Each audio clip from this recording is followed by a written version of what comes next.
I got to tell you about today's show. It's a tour of Sky-Fi Audio in New Jersey.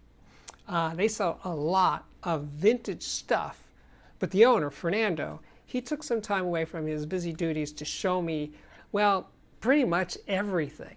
Let's get to it. Hey, Fernando. It is fun to be back here. I have a bunch of reasons to be here other than to see you, but so much has changed since the last time I was here. Yeah, I think it's been almost 2 years since you were here. Okay. We've been here for 4 years now and having a lot of fun with a few introductions of new brands. We've added Technics since, we've added McIntosh and Klipsch. We're hardcore focused on very few brands and having a great time with it and getting lots of great clients. And lots of vintage stuff too, though, right? Yeah, about half of our business is still vintage. It's really our passion, and it keeps it interesting, right? Rather than seeing just one or two brands, we see hundreds of brands every year. So it's for the fun, and it's turning out that way. Yeah, yeah. So I saw this reel-to-reel, this Technics. Like, wow, that is the nicest looking Technics reel-to-reel I've ever seen. Yeah, we've had a lot of success with Techniques when they're turntables, and clients kind of want cohesive look throughout the system. So we commissioned this machine. It's made for us exclusively. It's an RS 1500 from Technics, and it's been essentially reskinned and modified to match the rest of the Technics aesthetic. I like when things match properly. You'll see that throughout the shop as we walk around. Aesthetics are an important part for me as an audiophile, of course, as well as performance, of course. So you were telling me that you sell a lot of 1200 Gs. Yeah, you sell 1200 yeah, we've been a dealer for a year, and we just cannot get enough of them. It's a wonderful product. It outsells all the other Techniques. It outsells every turntable we've ever had. It's a remarkable product. It's such a robust turntable because it was designed to travel the world. So we as audiophiles benefit from that, that legacy of the SL 1200. You're selling Klipsch, which wasn't true last time. Right, right. So these are LaScalas, and you were telling me that you're selling these for a speaker of this size in really big numbers? Yeah, that blows my mind. This is my favorite Klipsch speaker, it's LaScala. Huge. Yeah, but it's not as big as the Klipsch horn, right? So it's almost the same drivers as a Klipsch horn, but in a what I think is an aesthetically more pleasing package. And man, can they rock and roll. It's a wonderful speaker. On paper, it doesn't sound like they have a lot of bass, but in real life, it's a tremendous speaker, and it's so easy to sell. Almost every time someone comes listen, they leave with a set. So yeah, that's my favorite. They are big, right? And in the New York City market, not everyone can have this, but people are doing a lot more dedicated spaces around listening and are putting more focus into their main living room space. So oftentimes we've been matching these with veneers to match certain aesthetics. Oh, really? Yeah, we figured out how to order them with custom grills so that, if you've got a rug or wall art or something that you need a different color, we know how to get these in for example, that beautiful linen cloth on the Fortes. So we're figuring out the Klipsch world, selling tons of them and having tremendous fun with the brand as well. And they're so easy to drive. Since we have a lot of vintage equipment, we love matching, the right tube amplifier with them. So when they buy these, I know there's no typical, but is there a typical speaker they came from that they're going to wind up with a LaScala? Yeah, so I try to divide speaker buyers into two categories: those that want sort of the studio experience and those that want the live performance experience. And if you ask enough questions, you can kind of figure out where everyone sits in that fence. This is a live performance speaker. So people that love concerts, jazz halls, live events, they're going to connect with the speaker. This is a quintessential American rock and roll sounding great speaker that's evolved for decades. So it's a really easy sell, and we're doing super well with Klipsch and having fun. I was confused when I saw this turntable. I thought, wait, this is a Techniques, but I'm confused by the bass. What's going on? Yeah, it's a formidable turntable, but people often will complain or wish for two things. One is that it had a more vintage aesthetic to it. We sell a lot of complete systems with, pretty walnut racks or, vintage looking Klipsch speakers. And the Technics turntable is kind of, mechanical, industrial. So we developed this plinth. It just released this week. It's custom made for us here in New Jersey. Solid walnut, slips right over the 1200 and gives it that sort of vintage mid-century modern look Yeah, that people transforms look the for. look of the table. Looks amazing on the black. It looks equally good on the silver. Yeah, we just had 10 pieces made for pre-order, and you can check out our website if you're curious about this. Yeah, it's a hardcore focus for us, right? McIntosh is what we use for electronics. They have a really nice catalog, anywhere from 75 watts tubes all the way up to several thousand. Those are 2100 watt amplifiers you see there. Yeah. Mac clients, are drawn to the aesthetics as well as the sound quality. So, when a client comes in and buys their first Mac piece, I always tell them they'll probably be back for number 2 and number 3, and it often works out that way. And McIntosh has never made a reel-to-reel, so we have these commissioned. These are made by Jay Corder for us, and boy, do they look like they fit in the system. They look like they're Macs. Yeah, I call it the cherry on top. Yeah. It really finishes off the system nicely. This is amazing to me that there's a 2,000 watt amplifier. I mean, I get it. Some people are into loud, really, really loud. But I think the reality is, based on the people that I've asked on my YouTube channel and my patrons, that a lot of people listen very quietly. Many people under 75 dB peaks is all they need, right? Yeah. But they have, even these people, that say they never listen loud, somehow want to own 300 watt amplifiers or 2,000 watt amplifiers. That's fascinating to me. Yeah, it sure is. It all depends on the speaker, right? There are certain speakers, like these particular ones from McIntosh, they benefit from all 2,100 watts. Okay. Right? They need it, they want it, and they sound tremendous with it. Other speakers don't, right? With Klipsch speakers, for example, we can drive most of them with 10 watts beautifully. It's nice to have some headroom in there as well for transients and stuff, but yeah, if we look at the meters while they're operating, and the Mac amp that you just showed is a great example of that. If you look at it, we're all the way over here before we even hit 20 watts, right? And most of the listening is happening under those 20 watts, right? But people are afraid. They're afraid of not having enough power, right? So definitely there's a bit of that going in there. There are inefficient speakers that need it, and there are some that benefit from it, but I think the psychology plays a big part in choosing amplifier sizes. And you'll see that American brands tend to have more power than European brands, and there must be something behind that. Right. We're Americans. We like stuff. Yeah, we like more big engines. Right, a lot of power. But it's nice to have that, or to know or not have the fear that you didn't get an amplifier that was powerful enough. And it looks really cool. It looks cool, yeah. Fernando, what is this? It's a reel-to-reel, but I mean, what's the story? All right, so Steve, this is my favorite piece of kit in this shop. Oh, really? Absolutely, by far. I've had a few of these over the last couple of years. I always keep one for myself. This is a formidable reel-to-reel by Nagra. It's called the T-Audio. It is beautifully built. We're talking late 70s, early 80s, state-of-the-art. It does. But it's not like a studio machine? It's like this is for consumers? No, I think it was probably to be found in a studio, but not for the actual recording, maybe for processing or making copies and stuff. It is definitely a professional machine, and the functionality, the speed, how responsive it is, how reliable, it's amazing. Almost everything on it is made out of machined aluminum. And I can even give you a peek inside. I mean, just imagine how easy it is to access the interior. Oh, cool. Look at that. It's almost like aircraft quality stuff.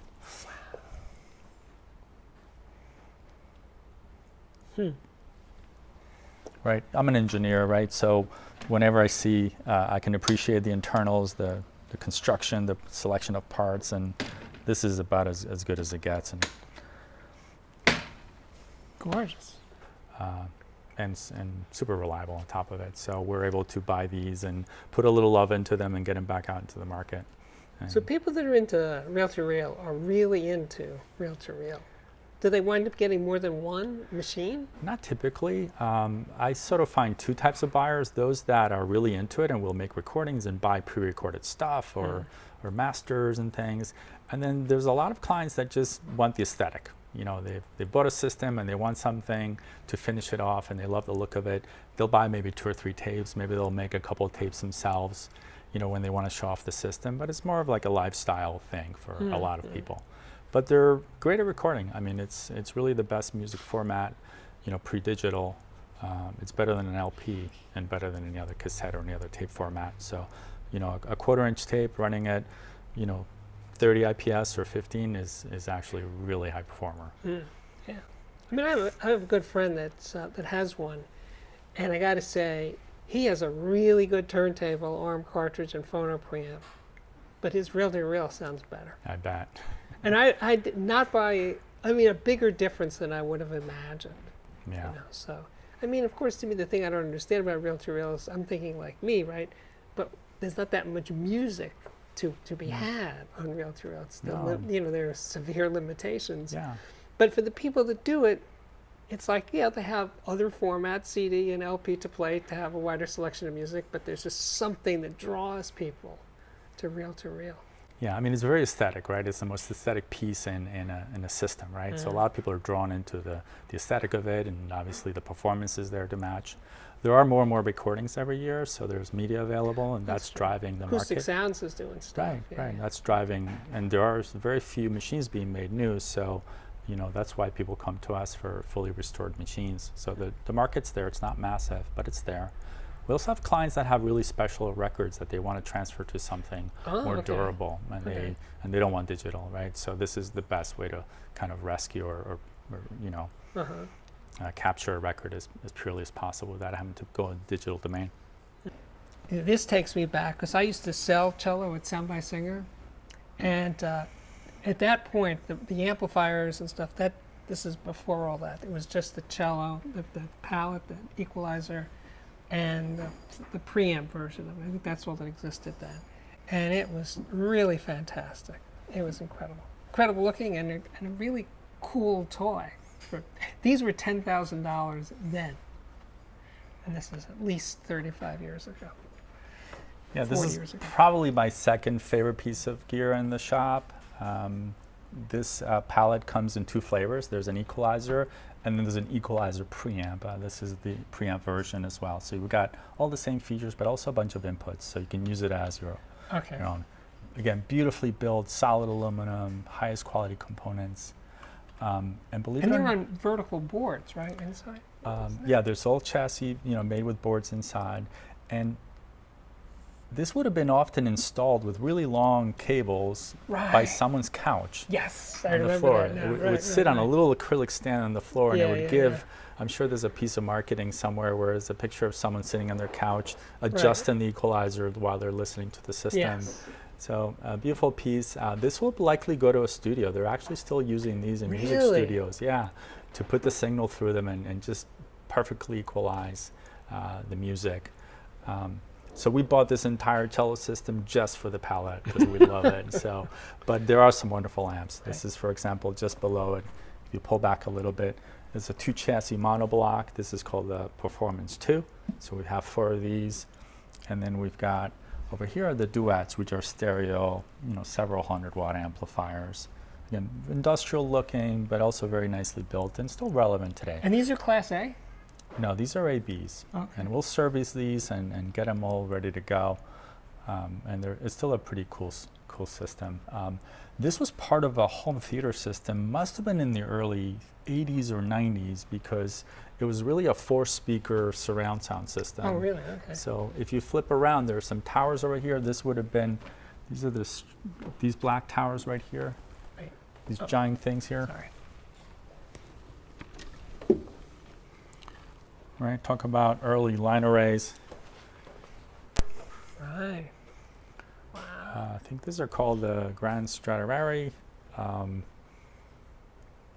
So this would have been the left and the right speakers. And no woofers, though. That was very the nice. woofers are being serviced, right? Okay. They have the rotting surrounds like anything from the 80s and 90s does. So we'll send them out and get them redone.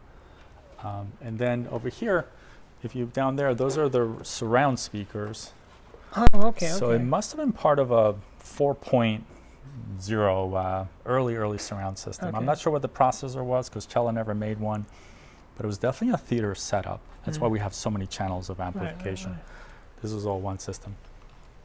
Did you see the room that they were in? No, I didn't get to see the room, but I understand it's a pretty special home out in Long Island that they came from. So Fernando, 275 McIntosh, man, that is the stuff of legends. It is iconic to the extreme. Yeah, it's a staple of the industry, Steve. They've been making that beauty for decades. Not sure if it was interrupted or not, but we have many versions of that available throughout, 50, 60 years. It hits a sweet spot. 75 watts is a real nice amount of power for a tube amp. It's incredibly reliable. Like you could literally, I don't recommend you do this, but you could pull a tube out mid-operation and it'll probably still make noise, even though it'll be a diminished volume. But some amplifiers self-destruct as soon as the tube goes, and the Mac 275 is probably the most reliable piece we've ever seen here at Sky-Fi. And there are many versions available, over decades. There's And smaller ones? Yeah, there's a 225. This is my favorite of the tube amplifiers, the smaller. Oh, okay. We talked earlier about 25 watts is all you need to drive a Klipsch speaker. That's a wonderful piece for it. This has been restored by us in-house. Oh, it's an original. Yeah, 225. That's probably 60s Is or that 70s. EL34? Yeah, EL34s. Yeah. And then you go to the right, you got an MC or a 240. That's 40 watts per channel. We've got a couple of them a little earlier on. We've got a super rare mono amplifier here. And then if you pan and look at the rest of the rack, we've got a bunch of stuff, and this is the neat thing about McIntosh. We're spanning almost 60, 70 years here on this rack, but all the stuff could look good together. And we talked about the aesthetic of Mac, right? And this continuity in design language is what draws people and keeps them coming back. You can mix something from the 70s with something, from today, and it still looks and sounds great. So these are all restored on our website and ready to find new homes. And then behind you, our go-to system, here's a sort of a neat area, right? We've got a C22, which is a reissue of a very famous tube preamp from McIntosh. And the current version of the 275 down below, a wonderful combination here. For those that are not looking to spend a bunch of time researching and trying things out, this is a wonderful match. It's got a sort of vintage look to it. It's all tubes. It works, super reliable. That's really cool. It's probably our most popular combination here. Oh, really? Those two together with a pair of, Cornwalls or LaScalas. That's really our quintessential system. So, you know what, before we get off this, so the car on the lift behind you, people will be, that's kind of different. Yeah, we're in this for the fun of it, right? So here at Sky-Fi, a bunch of us are into cars. This one was actually a trade-in. Someone traded in this. Traded that? What did they get? European spec M5 from the 1990s for a McIntosh system, a vintage system. So we've been restoring this for about a year now. It just came back from the body shop. So you'll see, if you're in here over a couple of years, you'll see a bunch of different cars come and go. Yeah. And we also, this used to be a garage. That's why there's a lift. Maybe, yeah. And then we also have a Cars and Coffee and Audio event that we host every September, where our clients bring in their collectibles and we open the doors and play music and drink coffee and hang out. Okay. So we tend to find that people that like hi-fi also like cars. So I guess we're no exception to that. Hey, Fernando, I just realized I forgot to ask you the question I'm supposed to ask in the front of these things. Are you an audiophile? That's a great question, Steve. I'm not. What? Yeah. I appreciate music and I love fidelity, and but at heart I'm an engineer and I love equipment. I'm an equipment file, and there's tons of us in there that are dabbling audiophiles but really just love the equipment. I'm passionate about how things are built, designed, engineered. Restoration, bringing things back from the brink of death back into the market. So I spend more time working on equipment than I do listening to music. So I think that puts me in the non-audiophile category, although I've got a fairly good ear and I can discern and appreciate all the audiophile qualities. So yeah, I don't think I am. Okay, I appreciate the honesty. Yeah. It'd be easier for you to say, oh yes, of course I am. So when you say no, it's good. Some of my favorite interviews I do with people who say that they're not audiophiles. Right. So I definitely appreciate that. But anyway, your space here is absolutely fantastic. Your crew is amazing, by the way. Thank you. And just a very, and people can come by appointment and come here and check it out. Yeah, we love visitors, right? So don't show up, just give us a ring or drop us a text and we'll book an hour for you. Let us know what you want to come and listen to. We'll set it up and have you here and show you the the craziness of sci-fi. Okay, beautiful. Thanks so much. Thanks, Steve. Bye.